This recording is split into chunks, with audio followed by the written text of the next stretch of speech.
Arturo Ruiz Taboada, que tengo a mi lado. Arturo es doctor en Geografía e Historia por la Universidad Complutense de Madrid del año 94. Ha sido profesor lector en la Universidad de Berkeley, California, así como profesor asociado, entre otras, de la Autónoma de Madrid, de la Carlos III y de la Complutense. Ha sido también, ha dirigido numerosas investigaciones y proyectos relacionados con la gestión del patrimonio histórico, entre las que destacan, entre otras, las intervenciones en la arquitectura de Toledo. No dejamos Toledo, seguimos en la ciudad de Toledo. Y, entre otras, como no, la iglesia de San Bartolomé, otros también dedicados a otras épocas históricas, como la necrópolis carpetana del Palomar de Pintado, y, volviendo ya al mundo medieval, la puerta medieval del Vado, la mezquita de Bab al-Mardum, ni más ni menos, y el cementerio bajo medieval judío del Cerro de la Horca. Es arqueólogo profesional y, entre otras instancias de investigación, ha estado también en la Universidad de UCLA, en California, la Universidad de Reading, Inglaterra, y también la de Berkeley, en California. Seguro que su charla, que como decía, no dejamos la ciudad de Toledo y volvemos al mundo de la arqueología, pues va a ser altamente enriquecedora. Cedo la palabra. Buenas tardes. Muchas gracias, Sergio. Gracias por la invitación. A la UNED también, por supuesto, a este fantástico museo con esta reforma que prácticamente seguimos estrenando, como quien dice.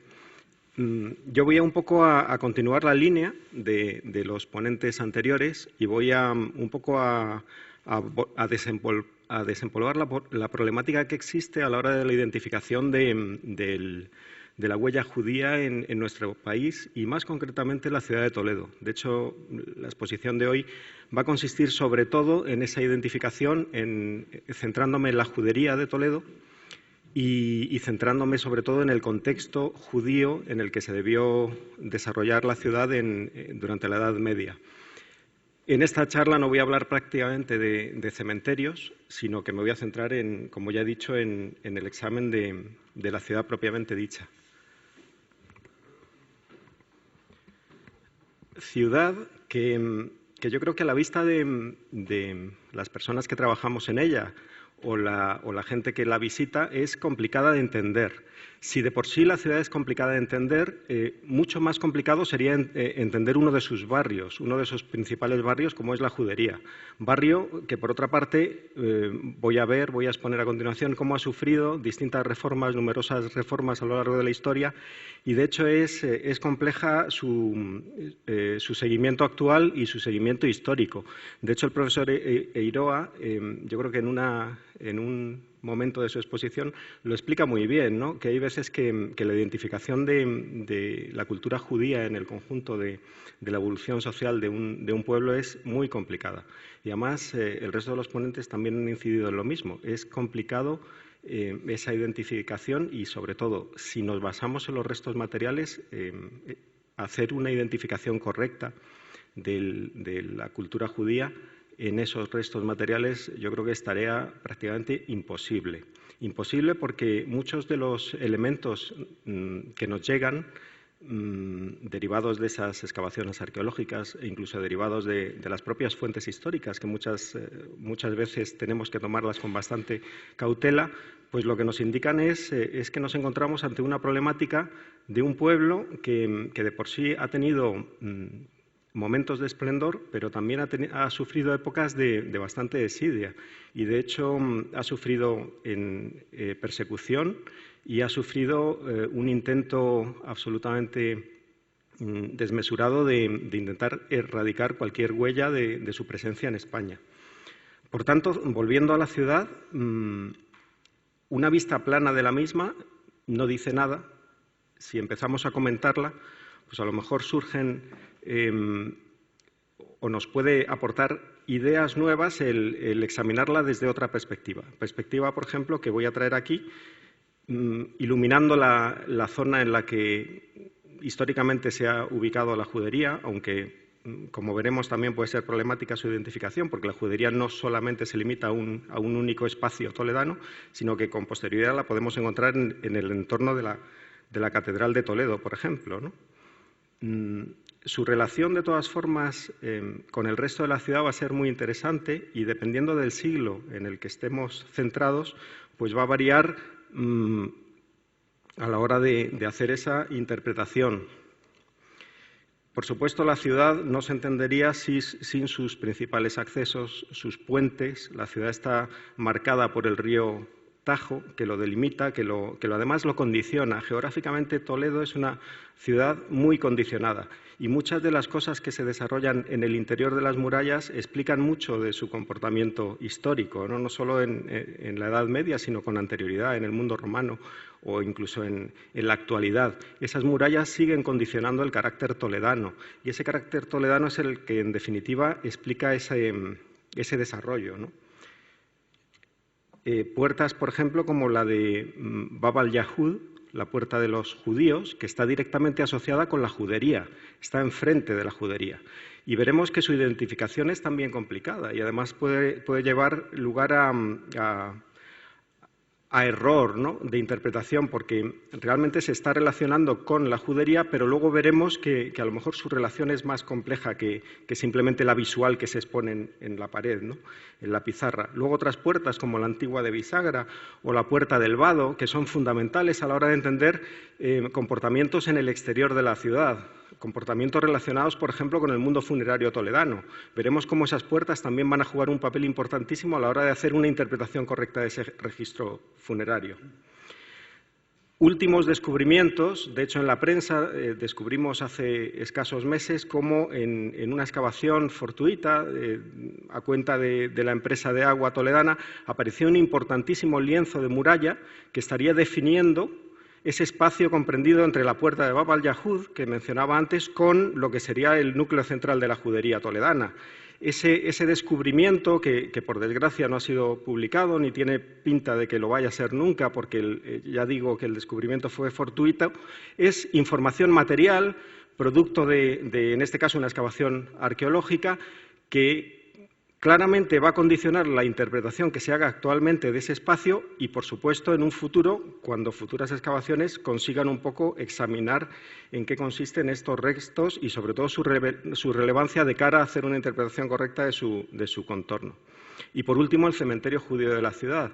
La excavación en el 2009 de una superficie en torno a 300 metros cuadrados pudo individualizar un cementerio judío que hasta entonces se tenía bastantes datos escritos y en fuentes históricas que hablaban de su existencia, pero que hasta ese momento no se había podido precisar ni su tipología, ni sus posibles límites, ni su relación con otros cementerios del entorno.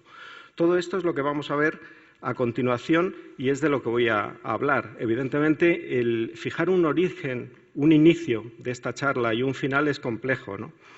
Me voy a centrar sobre todo en el mundo judío toledano de la Edad Media, pero restos judíos anteriores los tenemos. De hecho, ya se han dicho aquí por anteriores ponentes. Tenemos esta lucerna aparecida en una vila romana cercana a Toledo, a 3 kilómetros al oeste de Toledo, en el que aparece esa menorá impresa, ¿no?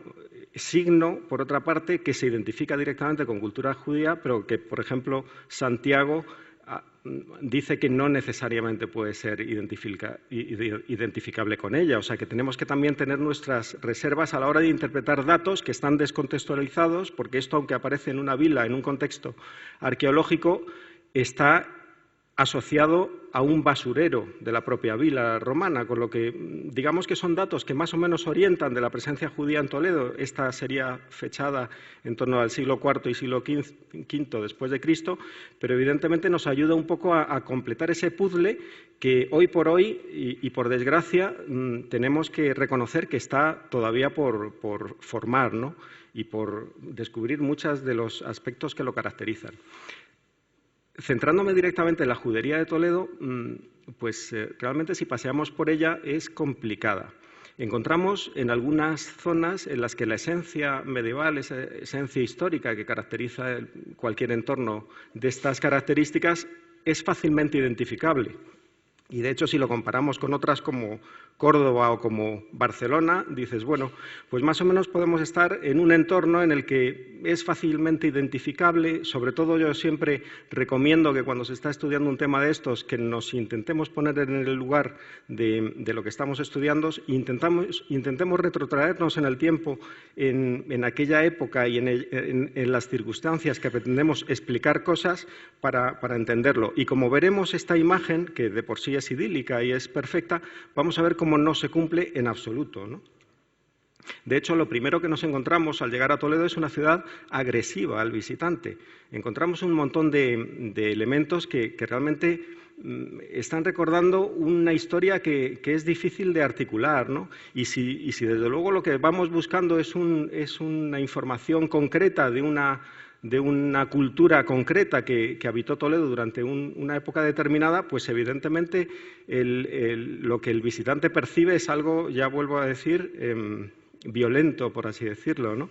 y confuso. Nos encontramos este tipo de elementos. Si paseamos por la judería de Toledo, vemos lo mismo, vemos un montón de tiendas que a veces no se corresponden muy bien con un discurso histórico, cultural que vamos buscando, ¿no? Y entonces tenemos, yo creo, que bucear un poco más y mentalizarnos a que realmente lo que nos están vendiendo no es aquello que realmente puede ocurrir en el espacio, ¿no? Un espacio, como ya digo, absolutamente transformado y absolutamente reformado, ¿no? Un espacio en constante movimiento, un espacio que además sufre agresiones diarias o momentáneas. Por ejemplo, esta imagen y la anterior puede cambiar en un minuto, y eso, aunque no lo parezca, de cara a hacer una interpretación cultural del entorno, lo dificulta sobremanera, ¿no? Si examinamos las tiendas que existen, pues exactamente igual, ¿no? Encontramos una tienda de variedades en el que se vende de todo, una tienda tipo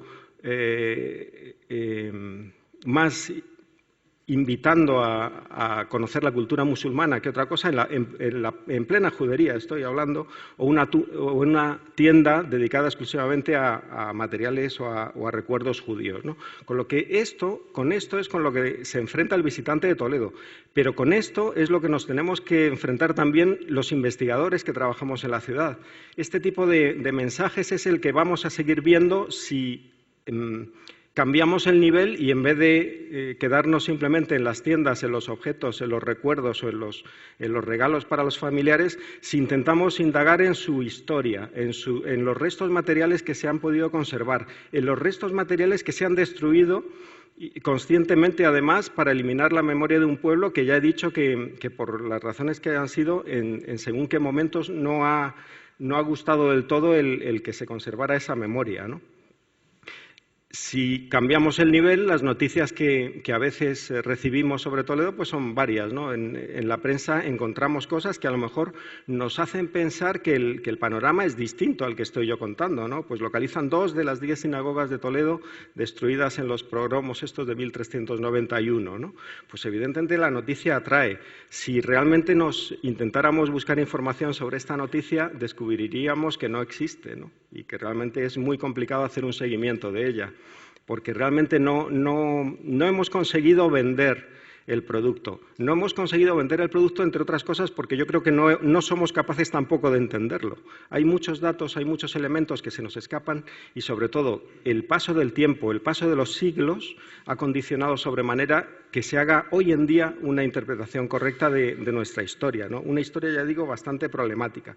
Lo mismo con el cementerio judío, que está, yo creo que ahora mismo en pleno debate, ¿no? Su localización primero, su descubrimiento, luego su interpretación, luego ahora estamos luchando para definir los límites de ese cementerio judío. Quiero decir, es una tarea diaria muy complicada en el que, por una parte, nos tenemos que enfrentar a la interpretación de los recursos, de los restos materiales de estos yacimientos, pero por otra, además, tenemos que enfrentarnos a una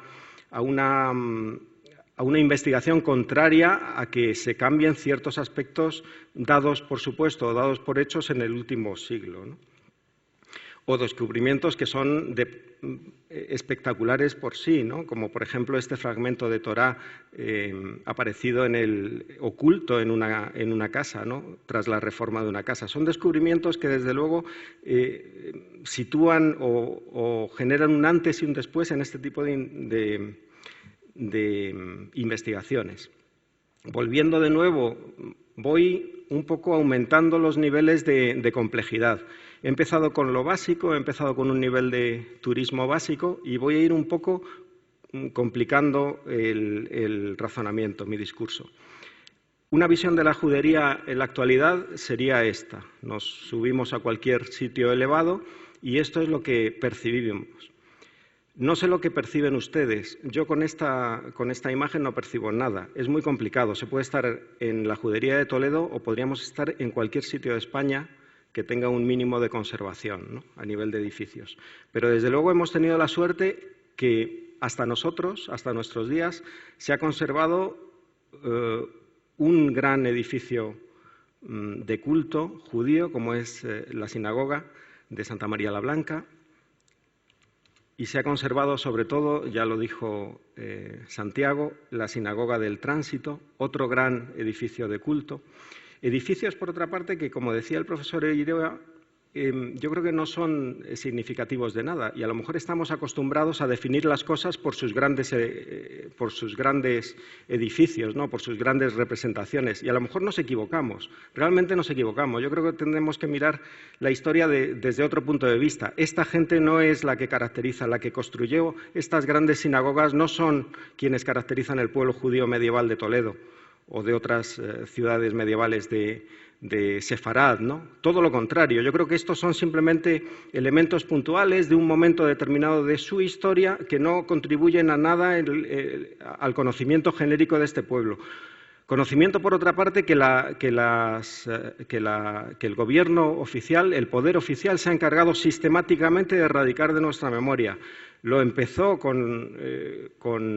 durante la Edad Media, lo continuó con el decreto de expulsión de los reyes católicos en 1492, lo hemos seguido continuando con la presión de la Inquisición, que ya hablaban los ponentes anteriores, para precisamente intentar regularizar o intentar, por lo menos, evitar que ciertos descendientes de esta cultura coparan las áreas de poder en según qué casos, y lo hemos seguido intentando, esa destrucción sistemática, a lo largo de los siglos, mediante la desidia, mediante el olvido, mediante simplemente el dejar de reconocer el paso de un grupo de población que yo creo que ha sido fundamental y que evidentemente su estudio será fundamental para enriquecer nuestra propia historia.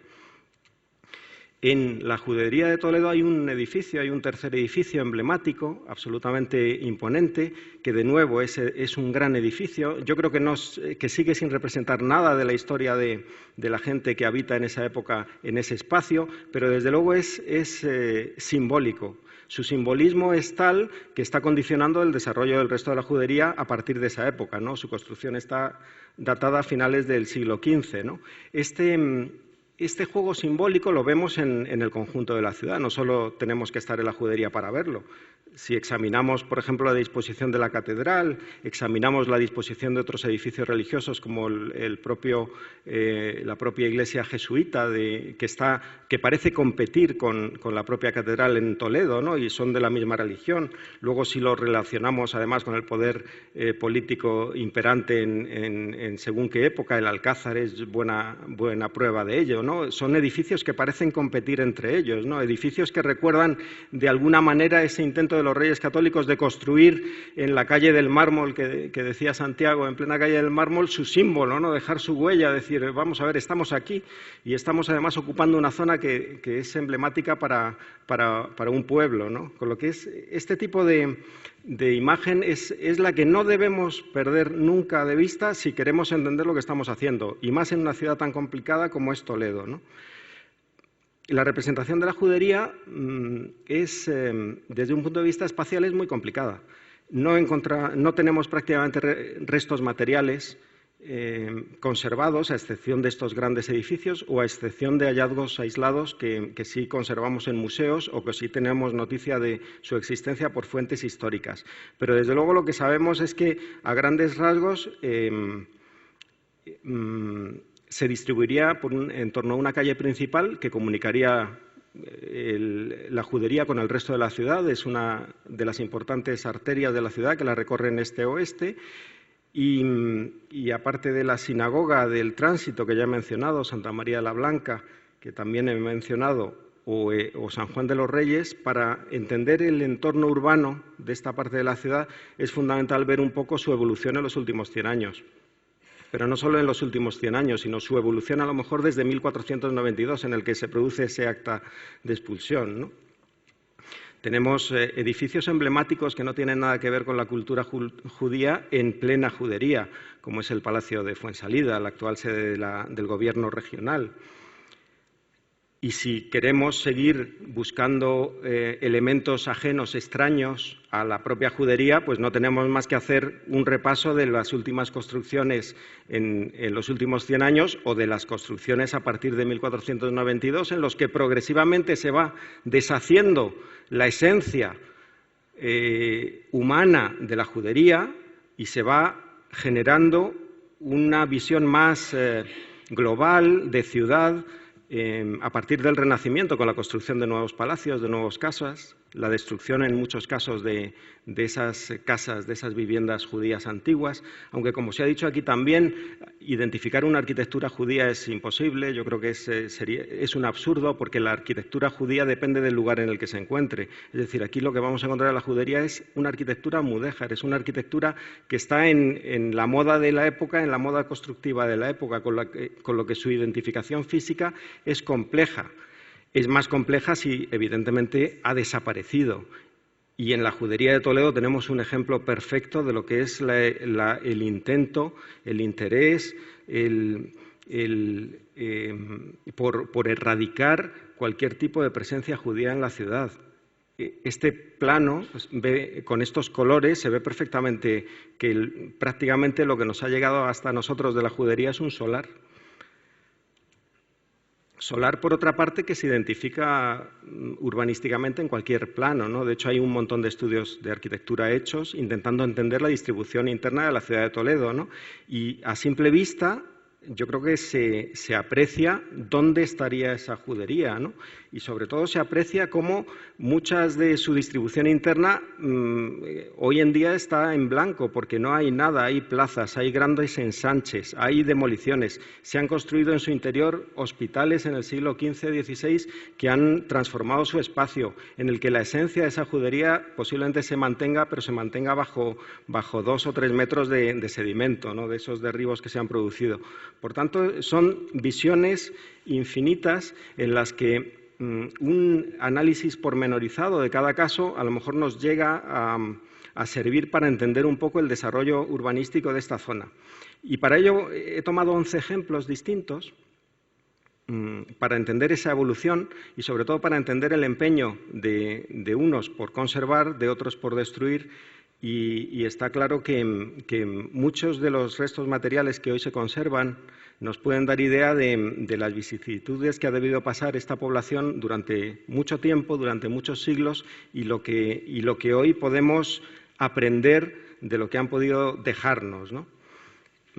Voy a empezar examinando distintos edificios emblemáticos, como la Puerta del Cambrón, como la desaparecida parroquia de San Martín, que ahora veremos el porqué, y que sería el número 2 del plano. En ubicación no está, físicamente no existe, es una parroquia, no tiene nada que ver con el mundo judío, pero es muy interesante su análisis para entender precisamente la delimitación del espacio del que hablamos, ¿no? De la judería. Y luego, Sinagoga de Sofer y San Juan de los Reyes.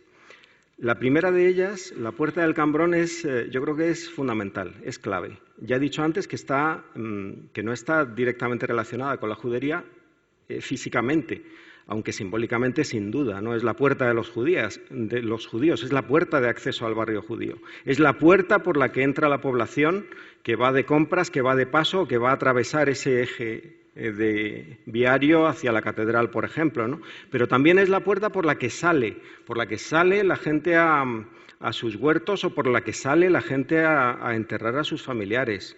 Camino que tienen que recorrer hacia el Cerro de la Horca, hacia el cementerio judío, o sea que estamos hablando de un camino largo, de 1000 metros, de 1200 metros de media, con lo que es una puerta realmente que en la vida de esta población judía medieval es importantísima. Los aspectos, evidentemente, pues no serían los que lucen en la actualidad. De hecho, la puerta actual es una reforma renacentista de la antigua puerta medieval. Eso sería una restitución un poco para dar idea de lo que estamos hablando, ¿no? La parroquia de San Martín, que ha desaparecido, no sé si se ve, sí, se ve, estaría al sur de la Puerta del Cambrón, es muy interesante porque siempre se asocia el barrio judío con unos límites en los que, dependiendo del siglo que estemos tratando, pues esos límites varían a mayor o a menor, ¿no? Pero entre el núcleo central de la judería y la Puerta de los judíos había una parroquia cristiana, con lo que estamos hablando de que existía un barrio entre ambos. En ese barrio, vuelvo a decir lo mismo, es un barrio que también está experimentando, está viviendo cómo gentes de una u otra religión están pasando, están utilizando la puerta de entrada o de salida a la ciudad. O sea que es una parroquia, yo creo que es fundamental de cara a entender el entorno. Sin esta parroquia, evidentemente, a lo mejor no se entendería otras relaciones parroquia o mezquita con puerta de la ciudad que existen en la propia Toledo. Pongo como ejemplo la iglesia de Santiago del Arrabal y la puerta de Antigua de Bisagra. Pues es una relación siempre que se va a dar en este tipo de ciudades y en Toledo sobre todo, siempre que hay una puerta importante de la ciudad, vamos a encontrar en según qué momento una mezquita o una parroquia asociada a esa puerta, ¿no? Con lo que simbólicamente es un papel que hay que tener siempre en cuenta, ¿no? Puertas, por otra parte, que conocemos que también tendría la judería. O sea que la judería, sabemos que en el 820, en época andalusí, existe una cerca, que la está diferenciando del resto de los barrios de la ciudad. Evidentemente la cerca estaría localizada en lo que sería el actual San Juan de los Reyes, o por lo menos pasaría por allí. Cerca que además estaría delimitada por una sinagoga, en este caso, ¿no? Por ese juego simbólico de sinagoga puerta, o de mezquita puerta, o de iglesia puerta. Me da igual, no cambia. Es un simbolismo que es muy curioso, pero es siempre lo mismo, ¿no? Siempre se repite a lo largo de la historia, independientemente de la gente que lo fomente, ¿no?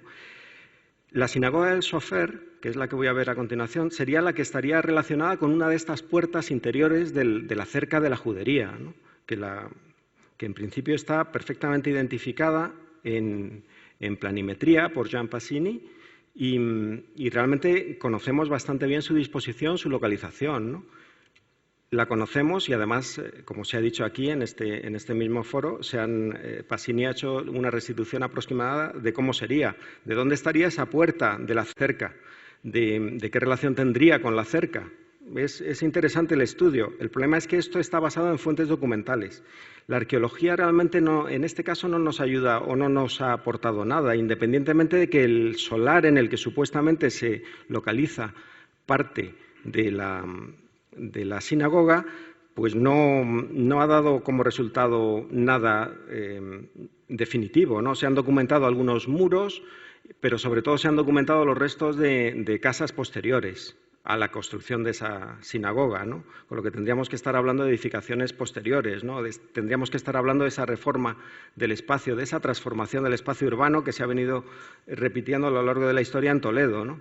Pero bueno, es interesante saber que existe una identificación clara en textos, en fuentes históricas. Es interesante también saber dónde debía estar, ¿no? En qué ambiente de la judería debemos pararnos a reflexionar dónde estamos y a lo mejor qué es lo que ha sido de monumentos como esta sinagoga, ¿no? En la actualidad existe una plaza delimitándolo, que el propio Passini quería que se cambiara el el parcelario y se denominara Plaza del Chofer, ¿no? Una idea, yo creo que bastante buena de cara a hacer lo que estoy yo sugiriendo, ¿no? Que es un poco reinterpretar la judería y vivirla de otra forma distinta, ¿no? Para entenderla. Y el cuarto elemento a examinar en este breve repaso que estoy dando de la distribución urbana de la judería sería San Juan de los Reyes. Evidentemente, yo creo que la imagen en sí dice bastante de lo que significa San Juan de los Reyes. Desde un punto de vista simbólico, desde un punto de vista de expresión de poder, es claro, ¿no?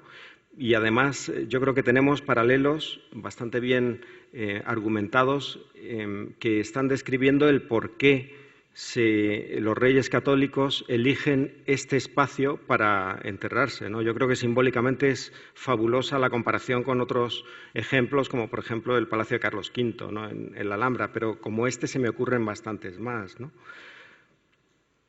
Y por supuesto el capitel, que es el que un poco está dando argumento a estas jornadas, que aparece en el entorno de San Juan de los Reyes y que se asocia con la propia sinagoga del Chofer, en teoría. No hay ningún tipo de dato empírico que lo relacione directamente. El capitel de por sí es una pieza fantástica, conservada o expuesta en este museo, y en el que trae a colación una costumbre que es también muy interesante de cara a esta identificación de las huellas de la presencia judía en este tipo de espacios, ¿no? Y es que es un capitel bilingüe. De nuevo, el juego con las lenguas es muy interesante, sobre todo porque hay muchas veces, yo cuando he excavado el cementerio judío, me he encontrado con el problema de que muchos de mis colegas me dicen no es judío hasta que no haya corpus epigráfico hebreo. Pero aquí estamos viendo que realmente la epigrafía no es tampoco significativa de nada. De hecho, en la Sinagoga del Tránsito hemos visto que hay cúfico mezclado con hebreo. O sea que es muy interesante ver cómo esa combinación de lenguas, cómo es algo que es relativamente común, no nos tiene que extrañar, cómo al igual que en las arquitecturas se está utilizando las mismas modas que están presentes en el resto de la sociedad, en este tipo de elementos materiales también, con lo que a lo mejor a la hora de estudiar distintas piezas en contexto cementerial, me estoy refiriendo ahora, en el que están en árabe, pues a lo mejor tendríamos que empezar un poco a ampliar nuestras miras y decir, bueno, aunque haya un pendiente en árabe en un contexto judío, pues a lo mejor no me está invalidando el que ese contexto sea judío. Sigue siendo judío, lo que pasa es que el que se entierra utiliza un pendiente árabe, porque le gusta, simplemente. Pero bueno, eso es algo que se puede dejar para el debate final. Dos ejemplos más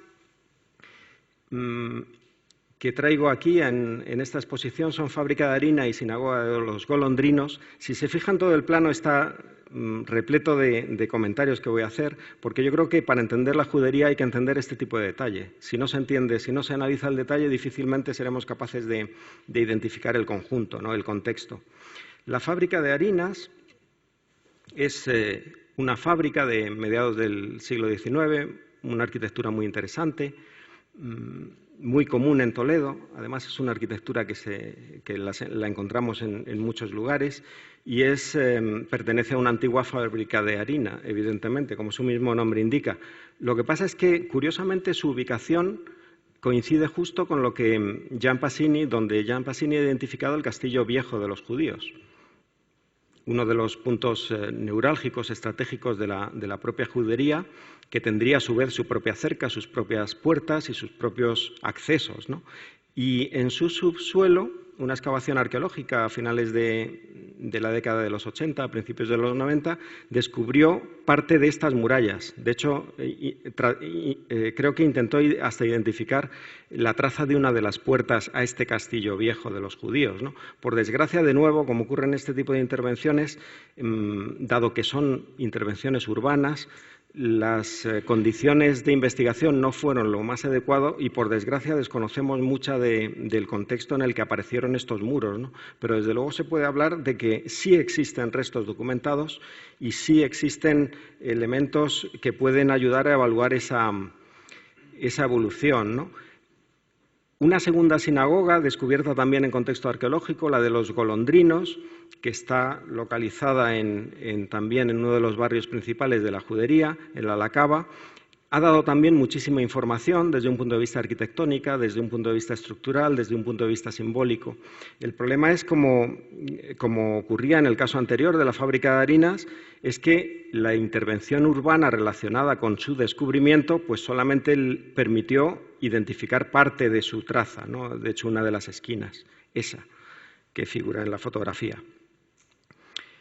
La restitución infográfica que se hizo de la misma, pues más o menos da idea de que nos podemos estar ante una de las sinagogas descritas por fuentes históricas e identificadas como sinagoga de los golondrinos, porque de hecho es también muy interesante la problemática que se plantea aquí. Es decir, directamente se está asociando a una sinagoga, la de los golondrinos, porque hay un apoyo claro de fuente histórica que está identificando el lugar exacto en el que debía estar la sinagoga de golondrinos. Si no, evidentemente, tendríamos que estar hablando de la posible sinagoga, los restos arqueológicos son dudosos y no nos atrevemos a ciencia cierta a afirmar que se trate de una sinagoga.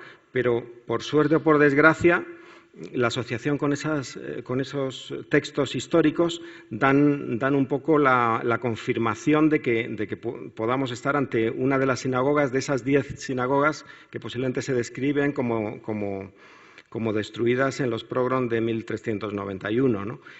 Está claro que no lo sabemos. Yo no puedo decir tampoco, no puedo dar más información. La excavación arqueológica tampoco aporta excesiva información al respecto, con lo que es simplemente ideas para un poco ampliar el conocimiento en este sentido, ¿no? Hoy en día, ¿qué es lo que tenemos después de la excavación que se produjo hace 10 años? Pues donde en el único resto de sinagoga excavado, pues se demolió para construir el garaje de la vivienda que se estaba planteando, ¿no? Con lo que hoy en día tenemos una bonita puerta de garaje, pero no tenemos sinagoga ni tenemos ningún tipo de resto identificable con nada que pueda tener con ello, ¿no? Evidentemente, el espacio está marcado por lo que comentó Santiago, de las alambrillas que están un poco decorando la propia judería y que nos da idea de dónde nos encontramos. A lo mejor en un futuro podríamos ser optimistas y pensar que la casa de al lado, continuidad de esos muros de sinagoga, pues a lo mejor la suerte es diferente y se puede establecer o desarrollar un proyecto de investigación un pelín más completo y a lo mejor descubrirla, ¿no? Y no solo descubrirla, sino además conservarla, que serían dos cosas bastante complicadas en un entorno urbanístico como es el de Toledo, ¿no? Si una panorámica general a la plaza donde se encuentra esta sinagoga de los golondrinas da idea de un poco la evolución en la que nos estamos acostumbrando a ver la evolución urbanística de una ciudad como Toledo. Y es, si observan las imágenes, existen ya distintas alturas de casas, dependiendo de si la casa ha sido reformada recientemente o si la casa es anterior a estos 20 años de frenética actividad constructora en la ciudad, ¿no? De hecho, se pueden identificar muy bien cuáles son las casas antiguas o cuáles son las casas viejas. La calle, de hecho, que servía de introducción a mi charla, pues es esta misma, ¿no? Y está claro que estamos cambiando el aspecto que pudo tener la judería y, sobre todo, seguimos transformando el mismo espacio que empezó siendo transformado en el siglo XV y que está claro que en pleno siglo XXI seguimos haciendo exactamente lo mismo, ¿no?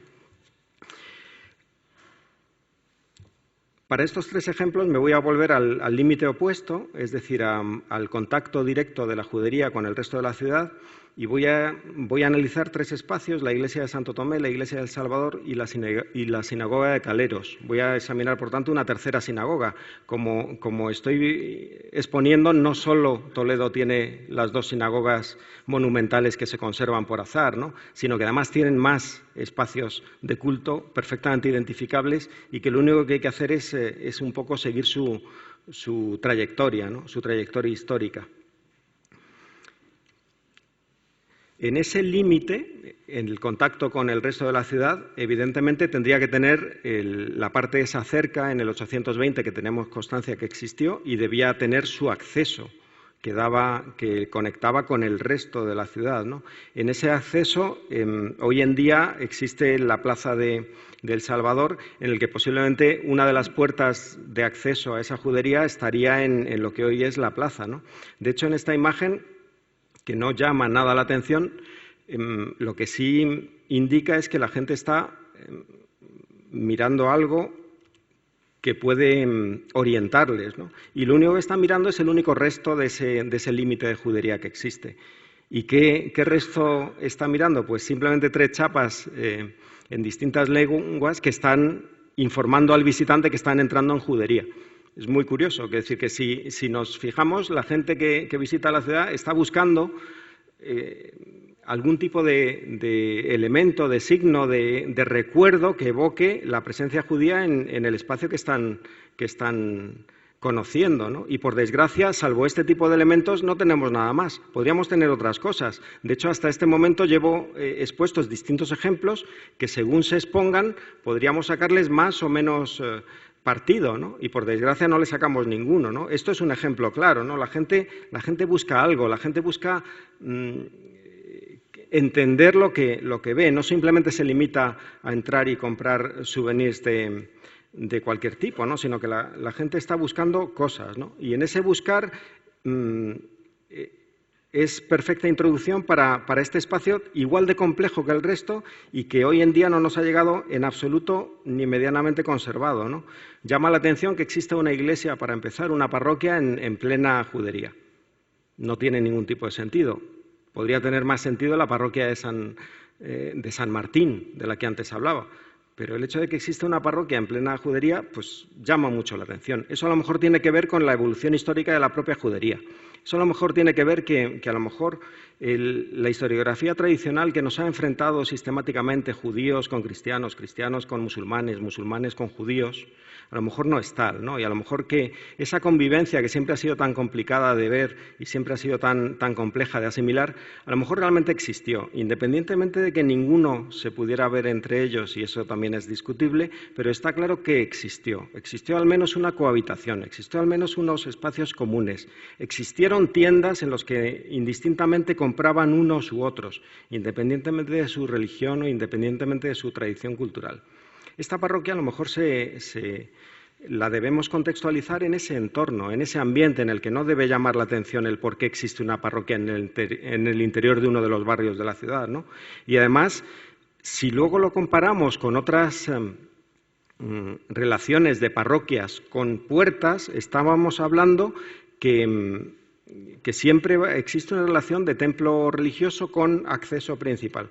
Pues a lo mejor el significado, el sentido de esa parroquia, que posiblemente anterior a ella fue mezquita o no lo sabemos, estaría en relación con esa cerca a la judería, estaría en relación con ese acceso, que estaba donde estaban esos turistas haciéndose la foto, ¿no? Pues esa relación parroquia-puerta pues se vuelve a repetir igual, ¿no? Si examinamos el segundo monumento, que es la iglesia del Salvador, a la derecha de su imagen, es exactamente lo mismo. La iglesia del Salvador previamente fue mezquita, de hecho se sabe perfectamente que fue mezquita, de hecho se conserva en la actualidad, se puede visitar parte de la misma, y es lo mismo, es la misma relación. Tendríamos que, de nuevo, contextualizarla en el acceso a la judería por esa parte. De nuevo, un templo religioso está frente a una de las puertas. De nuevo, ese simbolismo que caracteriza a todo este espacio se repite, ¿no? Y es lo mismo. Puerta, mezquita. El ejemplo que traigo es la mezquita de Bab al-Mardum. Pero ya he dicho que este tipo de ejemplos existen a lo largo de Toledo y se pueden repetir a lo largo de la ciudad y se pueden identificar perfectamente. Y luego, por último, identificar la tercera sinagoga, cuyos restos materiales prácticamente no han llegado a nosotros, simplemente se conserva la traza de la misma, pero de nuevo Jan Pasini la restituye a partir del estudio de los documentos, ¿no?, de las fuentes históricas. Y su restitución es muy interesante. De hecho, en urbanismo actual se conserva el número 6 de la imagen, es actualmente una plaza. Es una plazoletita muy pequeñita que se usa para aparcar.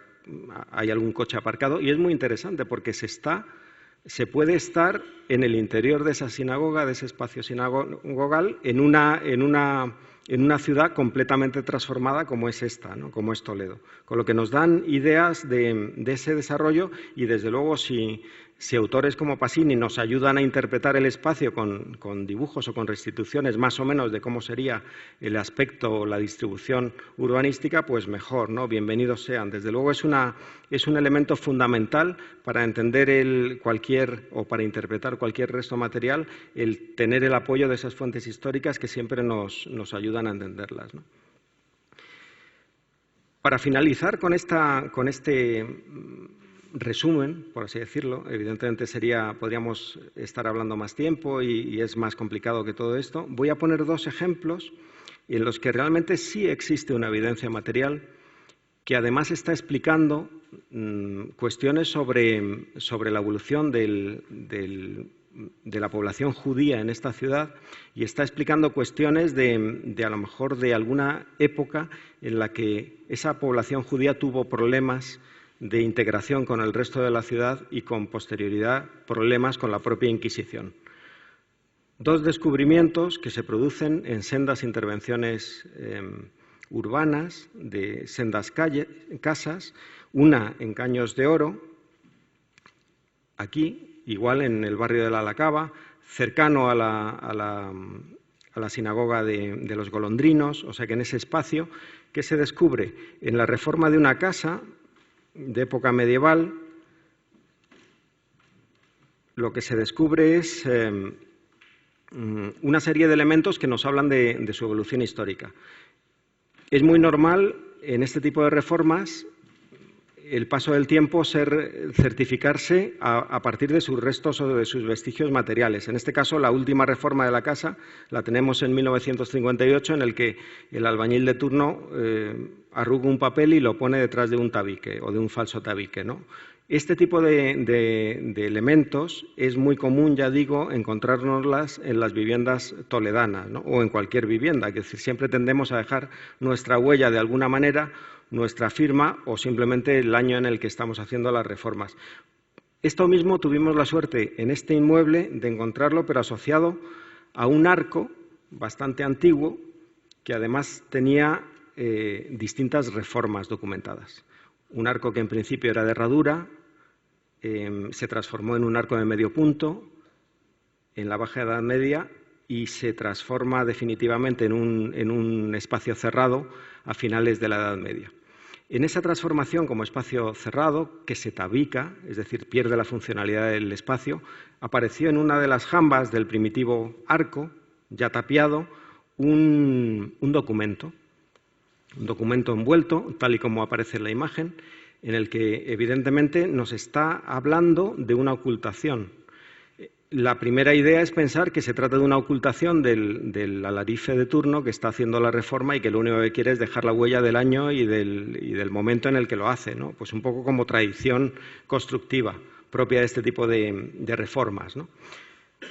La sorpresa es que el estudio del documento revela que es un segmento de una Sofer Torah, de una Biblia. Y además es un fragmento de la Biblia muy interesante, porque refleja la descripción del canto triunfal de Moisés rumbo a Elim. Información valiosísima si se pone en contexto de dónde estamos. Estamos en la Alacaba, estamos en uno de los barrios de la judería, importantes de la judería, y es un documento que está oculto tras una pared. Y además, no solo material, desde un punto de vista material es importantísimo el descubrimiento, sino su significado es bastante llamativo, porque es un canto además que se dedica a describir que Dios es el que al final va a ir al amparo del pueblo judío, que Dios va a ser el que al final vengue las injusticias que está sufriendo, ¿no? De hecho, he señalado algunos aspectos, lo he señalado en color naranja, pero el texto en sí merece la pena leerlo con detenimiento porque da idea de la mentalidad de aquel que oculta este fragmento de Biblia. Desde un punto de vista simbólico es claro, pero además si lo analizamos o si lo contextualizamos en el siglo XV, que está datado el documento, con el contexto general de la época en el que me imagino que la Inquisición estaría empezando también, el siglo XVI empezaría ya a a hacer un poco su trabajo, pues es muy llamativo, ¿no? El ver cómo el que oculta este texto está transmitiendo el mensaje de, bueno, yo me voy, me echan, me van a hacer cualquier cosa, pero yo dejo constancia de mi sufrimiento, si se puede decir así, ¿no? Desde luego, este tipo de textos, si los contrastamos con los textos que existen en la propia sinagoga, pues son totalmente distintos, ¿no? De la historia del Génesis, en el que habla del cielo y de la tierra y de lo bonito que es todo, si lo contrastamos, esos textos bíblicos también, con estos textos en estos contextos, pues evidentemente la información que tenemos es interesantísima, sobre todo para empezar a ver un poco cuál es el devenir de este tipo de hallazgos, ¿no? El contexto urbano, de nuevo, donde estaba esa casa, vuelve a transformarse radicalmente tras la construcción y estamos perdiendo de nuevo una información valiosísima del entorno. Y luego el último ejemplo que traigo es el de la calle Santa Úrsula, que es similar. En este caso no estamos en la judería, estamos fuera de la judería, pero en una reforma se descubre igual un ocultamiento. En este caso no es un documento en hebreo, es un documento en castellano, pero es muy interesante, de nuevo, el contenido del documento. En él, ¿qué es lo que esconden? Pues esconden los documentos notariales de la casa, que en principio no tiene por qué ser significativo de nada, pero ocultan, junto a estos documentos notariales, ocultan un fragmento de un libro de enseñanzas de la Biblia. Es decir, ocultan un manuscrito en el que directamente están enseñando sobre distintos aspectos de la Biblia, con lo que la interpretación de este texto vuelve otra vez a dar bastante información. ¿Por qué alguien oculta un texto bíblico?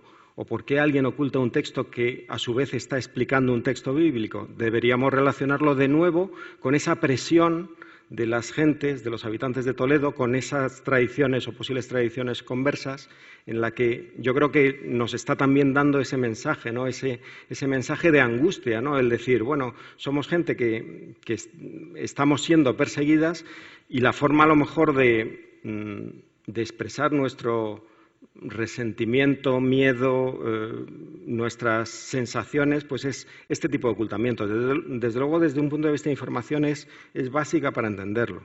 Con lo que, con esto, básicamente, yo termino un poco la visión de la judería de Toledo como introducción al estudio de este tema en esta ciudad concreta medieval, evidentemente con la obligación de mencionar el cementerio judío como uno de los últimos descubrimientos que está un poco transformando la visión de la presencia judía en Toledo en este espacio, ¿no?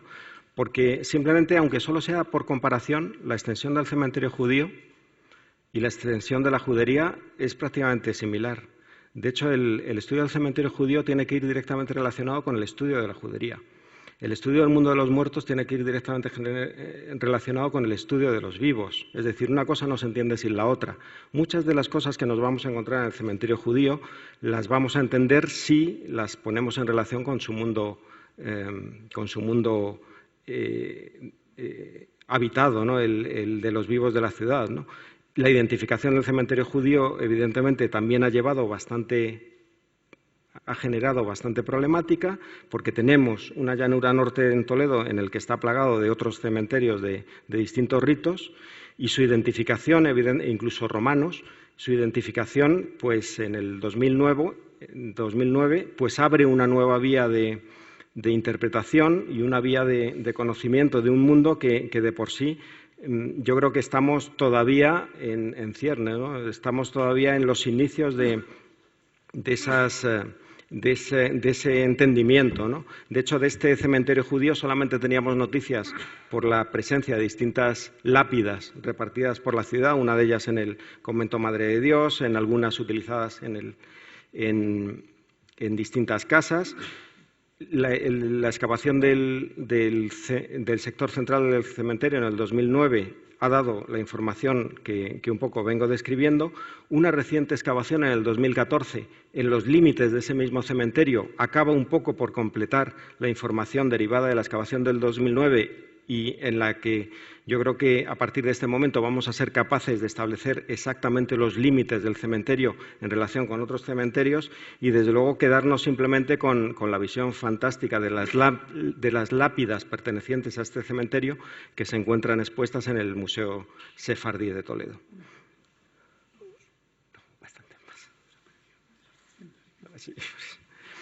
Con esto, pues muchas gracias por su atención y es todo.